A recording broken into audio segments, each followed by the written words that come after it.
శ్రీమాత్రే నమః. జై లలితాంబికాయి నమో నమః. అమ్మ దయతో అందరూ బాగుండాలి, అందులో మనం ఉండాలండి. మన బంగారు లలితమ్మ గురించి ఈరోజు 80వ శ్లోకంలో ఏం చెప్తున్నారో చక్కగా తెలుసుకుందాం.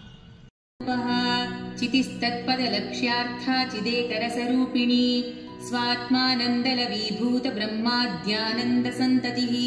లలితమ్మని చితి అని పిలుస్తారు. అమ్మవారు జ్ఞాన ప్రకాశ జ్యోతిమయి అండి. ఒక జ్ఞాన వెలుగు అన్నమాట. చాలా ప్రకాశంగా ఉంటారు. చైతన్య కాంతి రూపం అన్నమాట. అమ్మవారు ఒక అగ్ని వెలుగు ఆకారంలోనే ఉంటారండి. అమ్మవారికి ఎలాంటి పుట్టుక లేదు. అమ్మవారు పుట్టినదే ఒక అగ్ని, ఒక యాగంలోంచి అమ్మవారు బంగారు ఛాయలోంచి ఒక జ్ఞాన స్వరూపినిలా ఉద్భవించారు అని ఈ నామం సంకేతిస్తుంది.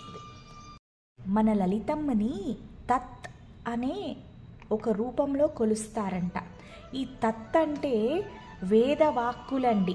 వేదాలలో చాలా మంగళకరమైన పదాలు అని సూచిస్తుంది. ఉదాహరణ తత్వమసి ఓం తత్ సత్. ఓం తత్ సత్.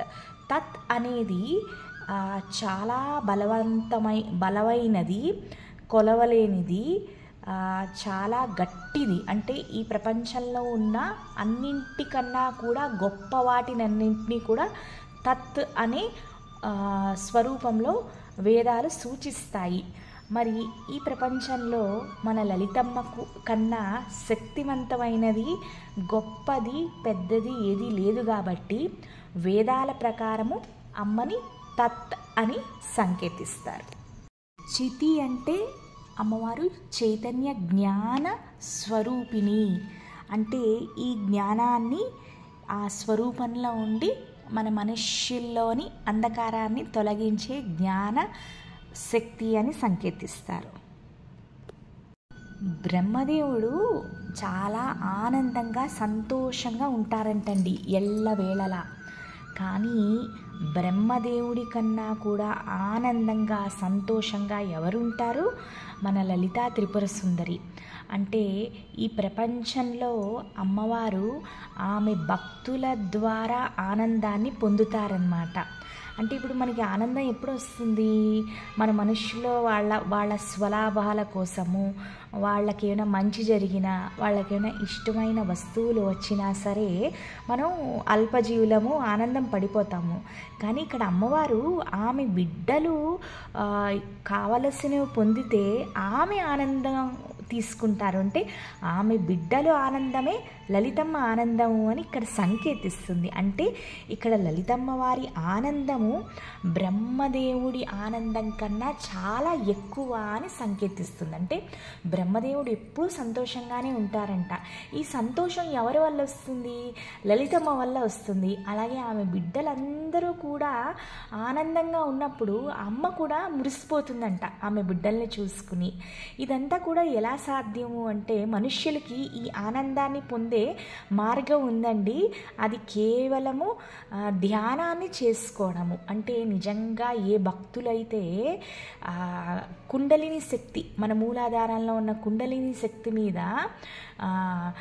మెడిటేషన్ చేస్తారో ఈ కుండలిని శక్తి మూలాధార చక్రం నుంచి సహస్రార చక్రంలో ఉన్న శివయ్యని కలుస్తుందన్నమాట. కుండలిని శక్తి అంటే ఎవరు? సాక్షాత్తు లలితా త్రిపుర సుందరి. శివయ్యతోని సహస్రార చక్రంతో ఎప్పుడైతే ఐక్యం అయిపోతుందో ఆ మనుష్యులలోని ఒక అమృత వర్షాన్ని, అంటే మళ్ళీ సహస్రార చక్రం నుంచి మొత్తం అన్ని చక్రాలు కింద వరకు వచ్చి మూలాధార చక్రం వరకు తడిపేస్తుందన్నమాట. అప్పుడు ఆ సాధకుడికి కలిగే ఆనందం ఇంత అంతా కాదండి. అంటే కొంతమంది నిజంగా అమ్మ పాదాలే శరణు అని వాళ్ళు పెద్ద పెద్ద గురువుగారుల దగ్గరికి వెళ్ళి కావలసిన సాధన, శిక్షణ పొంది అమ్మవారిని ధ్యానం అనమాట. ఇవన్నీ మన ఇంట్లో కూర్చుని చేసేవైతే కాదండి. దీనికి వేరే పద్ధతులు ఉంటాయి. మనము గురువుగారుల దగ్గరికి వాళ్ళ దగ్గరికి వెళ్ళి ఉపాసనలు తీసుకుని చేస్తేనే, కరెక్ట్గా చేస్తేనే తపస్సు కూడా ఫలిస్తుందండి. చేసిన వాళ్ళు చాలామంది ఉన్నారు. వేదాలు నేర్చుకున్న వాళ్ళు, పంచాదశి మంత్రం నేర్చుకున్న వాళ్ళు, షోడశాక్షరి మంత్రం అని ఇలా అమ్మవారికి ప్రీతికరమైన కొన్ని ముఖ్యమైన మంత్రాలు ఉన్నాయండి. వాటిలో కుండలిని శక్తి అంటే లలితమ్మవారిని జాగృతి చేసి, ప్రతి మనిషిలోని లలితమ్మవారు మూలాధార చక్రంలో నిద్రిస్తున్న సర్పంలా ఉంటారండి. అమ్మ కదలని స్థితిలో ఉంటారు. ఆ సాధకుడి తపస్సు ఈ నిద్రిస్తున్న సర్పాన్ని నిద్ర లేపి ప్రతి చక్రంలోని ప్రయాణిస్తున్నప్పుడు ఆ సాధకుడిలో ఉన్న ఆనందం అంట చాలా పెరుగుతుందంట. అంటే నిజంగా మనం భక్తి శ్రద్ధలతో, ఇంత కూడా చేయక్కర్లేదండి, రోజు మనం భక్తి శ్రద్ధలతో ఉండి అమ్మవారికి 10 నిమిషాలు పూజ చేసినా అమ్మవారికి కావాల్సిన ఆనందాన్ని ప్రసాదిస్తారు. దీంతో 80వ శ్లోకం తాలూకు అర్థం అయిపోయిందండి. మీ అందరికీ నచ్చితే తప్పకుండా లైక్ చేయండి, కొత్త వాళ్ళు సబ్స్క్రైబ్ చేసుకోండి. మన లలితమ్మ గురించి ఇంకొక నలుగురికి ఫార్వర్డ్ చేయండి. అందరూ కూడా మన అమ్మవారిని పూజ చేసుకోవాలన్నదే మా సంకల్పం. శ్రీమాత్రే నమః. లోకా సమస్తా సుఖినో భవంతు. Thank you so much.